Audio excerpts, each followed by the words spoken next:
the real potential for HR is to see itself as a transformation engine, because transformation doesn't happen by just throwing in a technology. It happens because people use those technologies. And HR fundamentally is about people. And so if you go back to the human part of human resources, how do we shift HR to become much more focused on enabling people? Our relationship with technology is evolving rapidly. As AI is changing businesses and reshape our world, what does the future hold?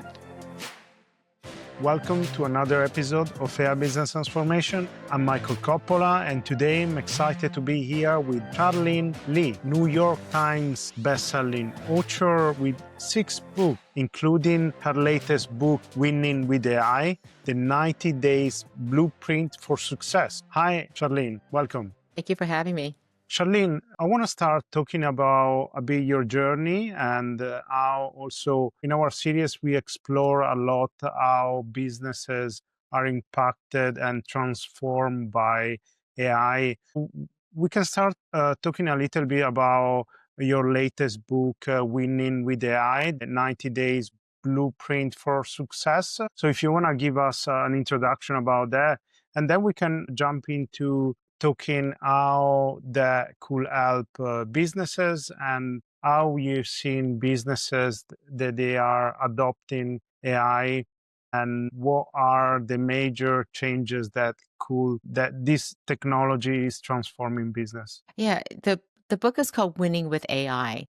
And the reason my co-author Culture Welsh and I wrote it is because we were constantly being asked by people, where do we start? How do we create value with AI? Many organizations are using AI, but they're not seeing the expected value from it. And so they're wondering, what is it that we should be doing differently? How should we be approaching AI so that we can get the most value out of it? And so the book lays out step by step how to do that. And the biggest reasons why we don't see it happening is people see it as a technology rather than something that is a strategic initiative that should be driven by the top executives in the organization. So they're not linking it to their most important strategic goals. Instead, they're looking for little easy use cases that drive just a little bit of efficiency. So no wonder they're not seeing the value from AI. So we really want to flip it, and we show them with the book, how do you do this step by step? Everything from getting your CEO engaged to how do you set up the governance structures to make sure that AI is being delivered in a responsible and ethical way. And many businesses are claiming that they are transforming, the way they work and adopting AI. Do you think there is a lot of show up, but at the end, businesses are struggling to adopt efficiently AI? Yes, I think what's going on right now is there are a lot of activities. So you see a lot of people with AI pilots. But I think what most organizations are experiencing isn't value. They're experiencing pilot purgatory. So they're not seeing a lot of value. And instead, there's all these activities, and they're not, again, connecting all the activities, all the technology, even the spending and the time they're spending on actual outcomes that are coming out. And our recommendation is to stop doing pilots, to stop them, and instead start doing strategic initiatives. Because if it's really important to you, if it is something that is going to be strategic, then you will fund it. You will find a way to make it happen. You don't need to do a pilot because you already know that you want to be able to do these things because it's important to you strategically. So AI doesn't become optional. It isn't something that you test. It is something that you are committed to deploying and then figuring out the best way to do it. And you have been working with many businesses, Fortune 500 businesses. Do you think many of them, they are ready to adopt this technology? Do they are equipped to apply? What do you think? I think they're not. Again, I had one Fortune 500 CEO tell me, I don't understand algorithms. I don't understand the technology. So shouldn't IT take care of this? And my point is that this is, again, not a technology transformation. It's a business transformation that happens to use technology. So we find in the research that CEO-led initiatives with AI are twice as likely to see results, especially for top line revenue growth and transformation. And without that CEO involvement, AI then filters down into the departments and they become very siloed. So IT and the CIOs focus on technology deployment and feasibility. CFO is focused on cost reduction. The COO is focused on efficiency. And no one is taking the strategic point of view that the CEO can bring and drive. AI does not like silos. It doesn't understand what silos mean. It's like, I just want to be able to use the data across the organization and deliver results. So again, I think it really needs to be much more strategic than most companies are prepared to do. What do you think are the three main use case, the biggest main use case that businesses can apply AI to transform them operation? Well, again, I think productivity and efficiency can be very transformative, but not if you are trying to do it piecemeal at a time versus saying, if we could do one process so much more strategically now, how would that make a big difference in our business? So it's starting at the very top and saying, if these are our strategic objectives, then what efficiencies will really help us achieve our objectives versus how do we cut our workforce by 20%? And I know one organization went through and said, well, if we wanted to cut 20% of our workforce, what would that look like? And it's the wrong way to approach it versus saying, here is a process that doesn't work well. And instead of just throwing AI against the existing process, you would say, how could AI redesign that process? How would we do things differently? Because we're redesigning the process and applying AI, we'll be able to get a lot of productivity and efficiency. The worst thing you can do is to slap AI on top of a broken process. That is, in my mind, the definition of insanity. So instead, think about processes that could be redesigned with AI. You can think about customer engagement. How can we engage our customers better in the places where they want, at the time that they want, with the messages that they want? And AI can take all of that unstructured customer data and make sense of it so that you can deliver more custom, personalized interactions with them. And then finally, how would you do things completely different? Again, this is very dependent on the way you are looking at your business. I know one organization that runs call centers, they said they looked at all the efficiencies, that looked at different ways to engage customers, and they realized that with these new AI capabilities, they could get into new businesses on behalf of their clients. And so they were redefining their value propositions and reinventing themselves. So those are three very broad categories. And I don't think they're even use cases, but they're categories that you can look at. And the specific use cases really depend not on the things that you can do, but really what are your top strategic goals? Because here's the thing, use cases are not a strategy.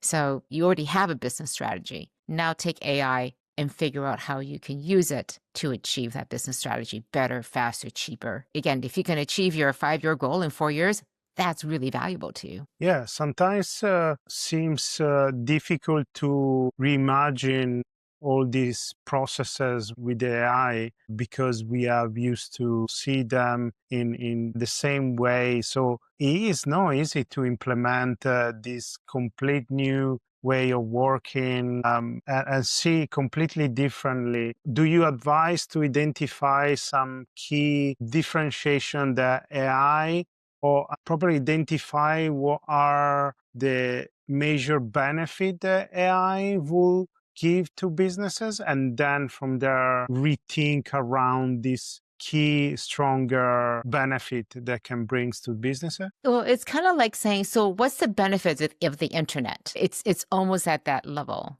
because there are so many things you can do with AI, and you could spend your time trying to figure out what AI can do versus saying, what are my biggest challenges to my business today? And how can AI help me address those challenges? So a lot of people will say, I don't understand AI. What can AI do? And I'm like, it can do a lot. But let's first of all figure out what your biggest strategic objectives and the challenges and the problems that you're facing. Then we can use AI to figure out how to address those challenges. It becomes much more grounded. It's much more specific. It's targeted. And you start creating value with AI right away. versus wandering the dark, trying to figure out what AI does and seeing if it's something it does could apply to your business. No, you understand your business better than anyone else. So start with that. Yeah, so starting always with the main objective of the business and what are the main challenges, and then, you know, augment and make it easier to achieve the goals using AI and Right. solve these challenges. I'll give you an example. I was talking to an insurance company and I go, what is one thing that would make a big difference in your business if you could change it? If you had a magic wand, what's a big problem you would like to solve? And he said, loan approval times. So we can reduce the time it takes to get a loan application to approval. That would be fantastic. And that's a great problem. Let's figure out how we can use AI. And I just started saying, look at the collection of documents. Instead of people having to find them, they could just take a picture and send it to you. And AI can take care of putting it into a file that you can go and discover. You could have AI with all the requirements and give pre-approval for 60, 70, 80% of the loans right away just from those documents. And then give it to a loan officer if you need further inspection of the documents with more information. You go, would that help? And he's looking at me like, that would be fantastic, right? So it doesn't take a lot of imagination to see what AI could potentially do. To then go and investigate, could AI do this? What would it take for AI to do this? Because it can, but your systems may not work, et cetera. The data may not be available.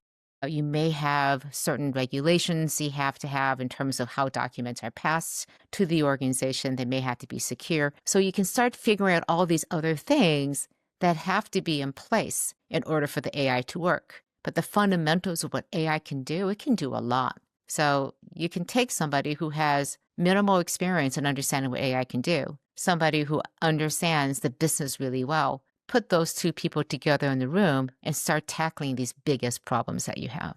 Yeah, there are many exciting use case and development that AI is taking into businesses. I'm really excited to see how this technology is really changing the way we work. Charlene, you has recently speak, I think probably 2024 at the HR Tech about psychological safety and what that means in the age of AI. Well, again, psychological safety is the number one way to encourage people to have an openness to change. And AI brings with it a lot of change. And if you do not feel safe to experiment, to try new things, to ask questions, to make mistakes, then you're not going to try something new. So psychological safety isn't just about having a job guarantee. It's really about allowing people to learn, adopt, and grow without being scared. And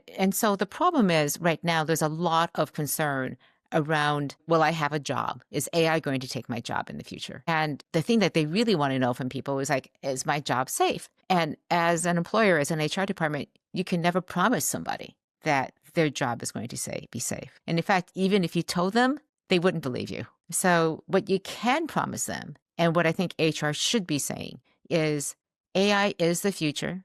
It is absolutely going to impact all of our lives. It is not a matter if, but when.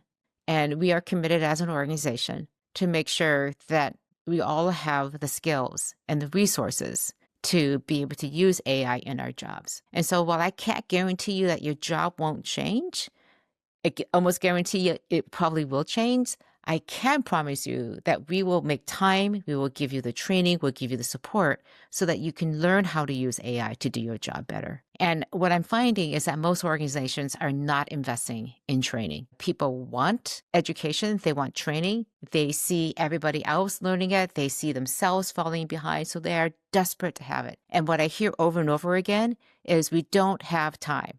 We're too busy getting our work done to set aside time to do the most basic training around AI. So I think it's a big disconnect. We see that AI can be extremely valuable, but we're not willing to invest in the most important thing, which is AI fluency. So I think this is one of the biggest problems in that HR really needs to advocate for every single person, every person to be able to use AI and use it fluently, not just be literate, but to use it fluently. So you are advocating for HR department to adopt more AI and know how to use it, uh, correct? Yes, absolutely. I can't imagine HR not knowing how to use AI because if you think about it, HR has historically been very administrative and governance oriented. So it is about making sure you don't get sued, that you minimize risks with really good hiring. So it's about all this risk mitigation. But I think the real potential for HR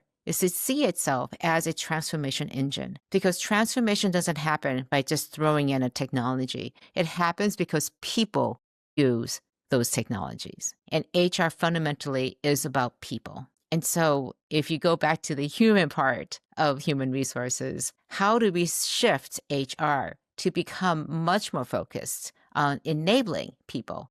And it's, again, I think that from a learning and development point of view, is making sure that everyone up and down throughout the organization has access to training and they understand what that looks like. And it's top-down training, but also very bottoms-up, role-specific training. Because you can't learn how to use AI fluently by listening to somebody. You do it by actually using it and learning how to use it, experimenting, having the time, using it to get your work done. Are you specifically talking about AI training or training in general? Training in general. Again, I think the biggest opportunity to make a difference in employees' lives is to give first frontline managers more training because they directly impact the employee experience and they just do not get the support and training that they need to be effective managers. So setting that aside, I do feel that AI training becomes extremely important. I talk about fluency in three ways. The first is understanding what AI can do and also what it can't do. What are its limitations? How do you check it? How do you understand what hallucinations are? And when is it a bad thing, but also when could it be a good thing? When do you want it to be more creative versus more accurate? The second thing is to learn how to use it responsibly and ethically. And the third one, very important, is to learn how to use it in your job. And that's the first two can be done from the top down. The third one has to be done on the job. And that's where pure learning, collaboration, and sharing, and that time, that really precious time to experiment, to have that psychological safety, to figure this out, maybe go for training specifically outside, but just time and guidance on how do I use it for my job? How do I potentially set up agentic AI workflows to do my job better? So that does not come naturally. It doesn't come without some hands-on time with AI in an environment where you're not being asked to deliver value with AI right away. It's about learning and experimenting. Yes, we're seeing also an opportunity with AI to democratizing access to coaching across the full organization. But this is what we are working at My Agent AI. I take the opportunity to introduce our application because it is really relevant with the learning and development department, and we are building AI coaching agent, personalized agent that can take user employee through their growth journey inside of the organization.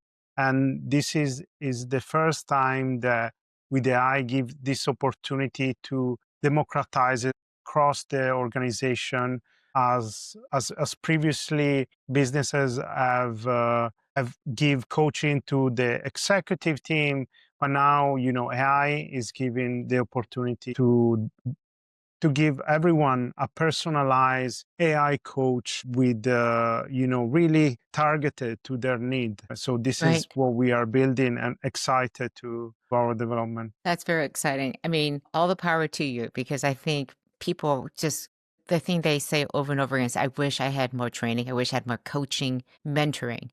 And it's just one of those meta things where you can use AI to learn about AI. So Yeah. you can say to AI, this is my job. What do I need to learn? Put together a learning plan for me, evaluate my work, give me feedback on how I'm writing prompts. So there are many ways you can accelerate your learning simply by using AI to help you learn and focus on what you need to focus on. Do you think major company they will go after learning and development side of the companies, or are we going to have space to grow? Or do you think the maybe general purpose agent can solve that issue? Well, I think general purpose agents are great for doing everything like an adequate job, right? It can do, that's the beautiful of a general purpose agent. You can use that as a starting point. But clearly, an AI that is tuned for coaching and in particular has a body of knowledge that understands what good coaching is, has access to that employee's work history and development reports. So you have history, and also maintains memory from one coaching session to the next. So even though these general large language models have pretty good memory, they're not specifically tuned to coaching. And coaching is very different than giving an answer. Coaching is about asking questions, it's about probing. It's not just saying, here's the answer. It is about saying, what are the things that you're working on? How would you think about that? So it's a very different approach. And again, I think the reasons why it's so interesting right now is there are thousands of apps that are coming out and looking at all the different variations of coaching. So sales coaching versus coaching for people who are financial analysts. So it's again, can be very specific to the role, to the industry. Again, that body of knowledge that it's tuned to is very, very important. Yeah, I see how there is now been a lot of development in really specific niche of the market. As initially you have these general purpose LLMs that they are good for everything, but I think now the industry is consolidating to having really, really specific use case. So for financial services, for coaching, and so really, really specific. So really exciting time to see this development. Yes, definitely. And Charlene, I want to talk about, there has been a lot of discussion about how AI is replacing junior role into businesses. Do you think is a real narrative, or is just a viral way to attract attention? The AI is replacing all the entry level jobs. I think that the issue here is that it's not so much that entry level work is being redefined, is being eliminated, it's being redefined. Because what used to be entry level work is now being done by AI, but there's still work to be done. And so it's about how do you develop that next level of skills that are needed. So, for example, instead of when AI does sort of routine analysis, for example, if you're like a equity analyst, then the junior role will be begun using AI to do that routine analysis and routine research, and then using your judgment, having quality control, and learning alongside that AI. So the skills are going to be a little bit more advanced, but you'll be able to develop those again. I think it'll be much more apprenticeships coming in versus knowledge that you have. So it's skills and processes and expertise that you have to develop. And you'll develop them just as you always have. You'll come in an entry-level job not knowing anything and having to learn those things. I mean, the definition of an entry-level job is you've just graduated from college. You really don't know how to work. And so the organization is going to teach you how to work. And that, I think, is always going to be there. But we're having this time right now where organizations are trying to figure out, what does that look like? How do we redefine what an entry-level job looks like, and how do we provide the support and training? And do you see, we have seen many layoffs across tech industry, US, Europe, mainly US, but do you think is because AI is making businesses really efficient, so they are making business leaner? So what do you think is the main cause? I think the main cause is that these tech companies in particular hired way too many people post-COVID. And so they're realizing they need people, but not the people they have. So they're laying off some people and then hiring back other people. Now, some organizations like Amazon have said, we are going to use AI and eventually our workforce will be smaller, but it'll be because we're using AI, we're not using AI to get rid of people. And many organizations are now freezing their hires. So they're not increasing the number of people they're hiring, and they're laying off some people who they just feel like we just hired too many people in this role. So we're seeing this kind of interesting time now where people are waiting and seeing what's going to happen with AI. Where are we going to need people? What are the new skills? Because while AI will take some jobs, it will also create new jobs. And it will take some time to figure out what that looks like. This has always been the case with technology and change, is that we're seeing constantly new roles being developed. So now there's a role, for example, of agent evaluations. So you're going and creating these agents with workflows, but we need somebody who can evaluate how well that agent is doing. That didn't exist before. That's a completely new job category. And companies are struggling to say, "Okay, we need people to do this, but it's a whole new skill set that didn't exist even 6 months ago." Yeah, many jobs that today exist 60 years ago, they didn't. They are up actually probably more than 80% of the job that today exist 80 years ago they were no. So we are keeping changing hugely, and now we are going through this huge transformation. Is just understanding that not because we arrive until now there is not going to be change again. We have to keep adapting and keep an open mind and see the new opportunity coming. And yeah, this is a great opportunity for who can see that change. Charlene, on the AI changing businesses, what do you think are the most valuable human skills? And as we are automating a lot of within businesses, right, with the AI agent, doing the hard work, so automating writing emails from different tasks. So what do you think the future of human inside of a business? What do you think we're going to be facing more on relationship building? What do you think are the key human element that we are going to keep more? Well, I've always said that critical thinking is going to become even more important. And this is the ability for you to look at a situation and go, does that look right? Does that make sense? And it's sort of common sense, but it's also based on your experience because AI can take care of a lot of the knowledge aspects of work, but it really can't do the judgment and the wisdom part of it because you can build in as much as you can into the models with training, with balancing and I think, but it's fine tuning.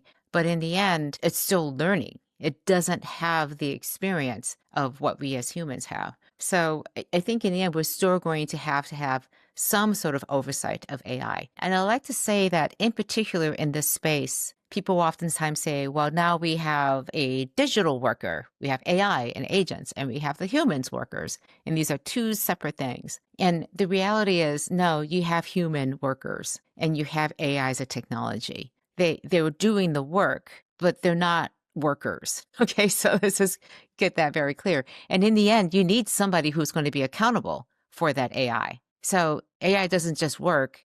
Somebody has to be accountable for the output and for the outcomes. And so I think every AI agent needs to have a human person who is responsible for it. So no owner, no deployment. So AI doesn't get deployed unless somebody is going to be accountable for it. So in the end, it's still humans doing the work. They are maybe overseeing the AI that gets the work done, but it's still humans doing the work.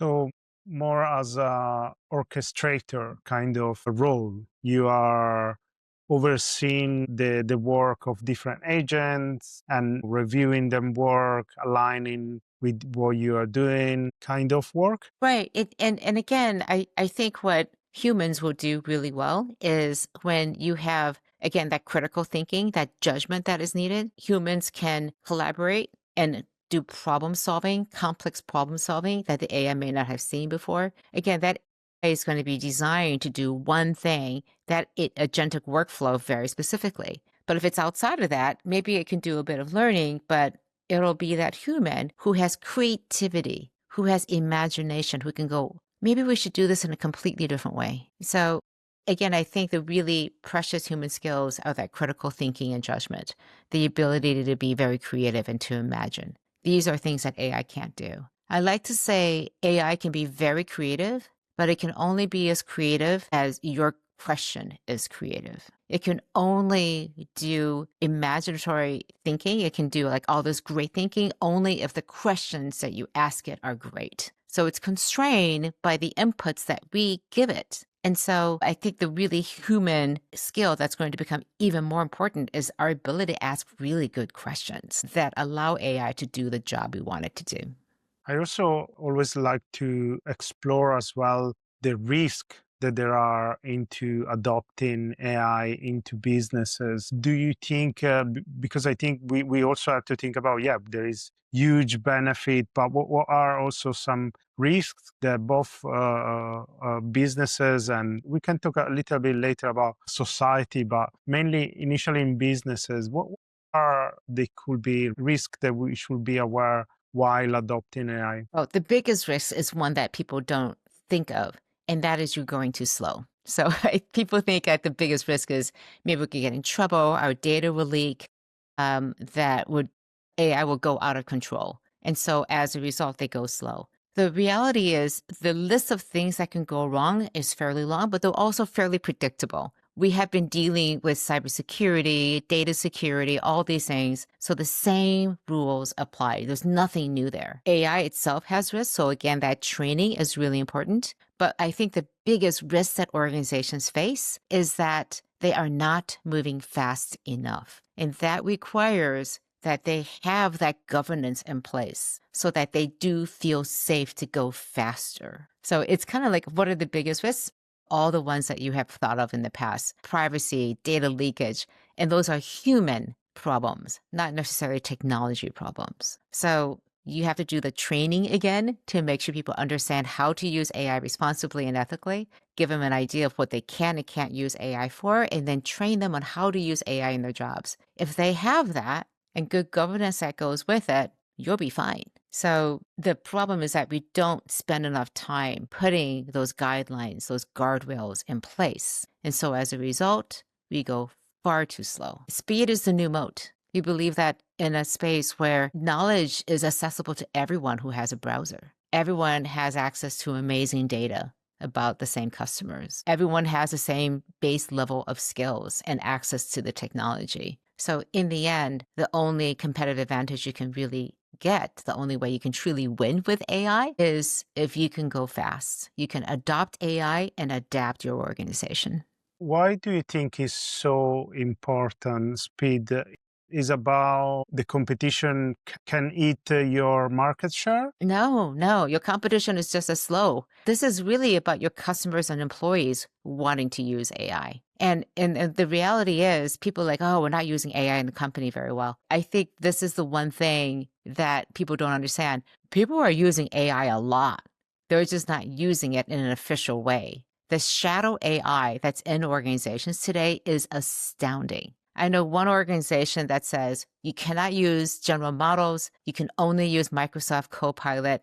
You can't use ChatGPT, Gemini, Claude, any of those things. And people are like, I'm getting another computer, I'm getting another phone, and I'm just going to use it on that. That is the most insecure way of using AI that you could imagine. And so IT thinks they're doing a good job by shutting down risky AI. And in fact, they're just encouraging people to go use shadow AI. There's no training, there's no oversight, people just taking stuff from here, putting it there, and that is the worst thing you could do. So if you think about the risk, it's that you're not going fast enough to keep up with the demand that your employees want to use it. That is by far the biggest risk. My question is, in a global market where the AI race is really competitive, mainly between US and China, do you think the rest of the world is gonna left behind? Well, the reality is US and China are competing very specifically in two areas: chips and then the algorithms. so the large language models. And the companies across the board are competing in a different way, is how do I use this technology? And across the board, organizations across the world are highly variable. Some are going all in, using it strategically. Everyone in the organization has access to it. And other ones have completely shut it down. And it's not by industry. I see some banks doing a lot, some banks doing nothing. I see manufacturing companies, some of them are doing a lot and others are doing nothing. But I'll tell you one big difference in countries. In the United States, 39% of people, again, these are just American citizens, believe that AI will be more beneficial than harmful. So most people believe AI is going to be more harmful than beneficial in the United States. In China, 83% of people believe AI will be more beneficial than harmful. And so you see this across the world, that Asian countries, organizations, cultures that are more collective in their nature are more optimistic about AI than Western orient that are more individualistic. And so I think that is going to have a huge impact in the adoption of AI, and in particular, the use of it in the workplace. When organizations in the US have to, first of all, counter the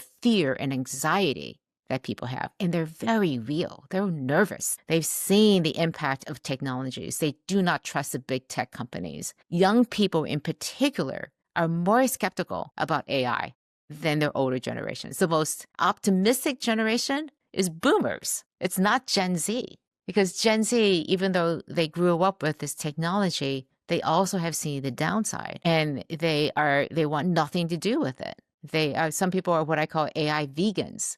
They want nothing to do with AI.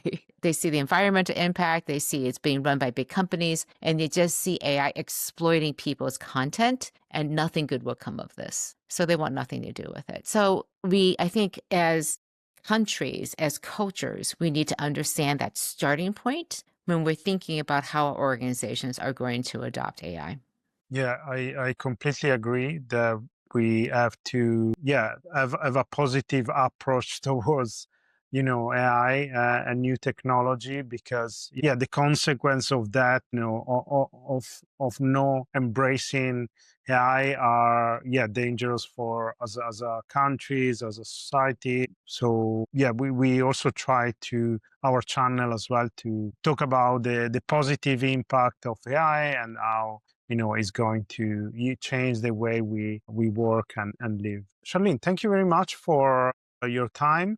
We are going towards the end of our session. We're going to do some quick question. What is one of the soft skill everyone say that is really important, but you think is actually useless in the AI era? I think consensus building. So one of the things people talk about is it's really important to build consensus. And I think basically alignment is corporate code for resistance and paralysis. And in our research, we find that so many organizations waste time trying to get everyone to agree in unison and unanimity. And the problem is that you're much better off moving forward with something like 70% agreement. And so the ability to be uncomfortable and disagree and dissent and be okay with that not everyone is going to agree, and to be able to move forward is going to be a major skill. So instead of consensus building, it is about constructive disagreement. And one thing the employee are terrified to tell CEO of their manager, but that they desperately need to hear. Again, what I mentioned before, that everyone's using AI, even though they think nobody is. So, and that, again, finding that employees are 3 times more likely to be using AI than their leaders are. And so the leaders are saying, the CEOs are saying, oh, no one's using AI. Actually, everyone except for you is using it. So you're just not aware of it. And I think what they wish they could tell the CEO is, you're being too slow. Your roadmap for AI is too slow. Your governance is slowing us down rather than speeding us up. And the fact that you are skeptical about AI makes it unsafe for us to share what we're actually seeing and learning. This is not helping. So you need to get up to speed personally with AI and be leading us, not holding us back. with the fact that you feel uncomfortable with. And fast forward 5 years, what is a standard in HR and learning and development practice that in 2030 is going to be loved, basically? I think the annual performance review, the fact that once a year, we're going to give you an evaluation on feedback from 11 months ago, 9 months ago, and against a job description that is static and doesn't change. That just makes no sense given how quickly things change. And so this needs to be about continuous evaluation, continuous assessment, continuous managing of not just you, but also of all the AI agents that you are managing. So how can you do that once a year? It has to be constantly be going there. And so development becomes much more about what you did. The performance reviews are not about what you did, but who are you becoming? What does the trajectory look like? What's your growth plan going to look like? And what can we expect you to be able to do in the future? What do we need to do and to invest in you and your agents to get that potential? That's where I think it's going to be continuous assessment, not this once a year performance about and looking backwards. It's going to be continuously looking forward. Thank you very much. It's been amazing, great insight. Really excited about all the great insight that you have shared in our conversation. If you want to mention again your book and where people can find it. Sure. The book is called Winning with AI, The 90-Day Blueprint for Success. It will be coming out in February, late February or so. And you can sign up for notifications at winningwithaibook.com. So winningwithaibook.com is where you can find more information and also sign up to be notified when it's available for order. Fantastic. Charlene, thank you very much again, and we're looking forward to read your book. What I normally like to keep in touch as well for in 6 months, a year, do another episodes. What has changed in this 6 or a year time? Always interesting to see how things are evolving. So thank you very much again. Okay, thank you so much. All right, take care. Hi there, welcome to my channel. I'm Michael Coppola. I'm excited to have you here. Thank you for joining me on this journey. Together, let's explore the incredible potential of entrepreneurship, business innovation, and technology to take your ventures to the next level.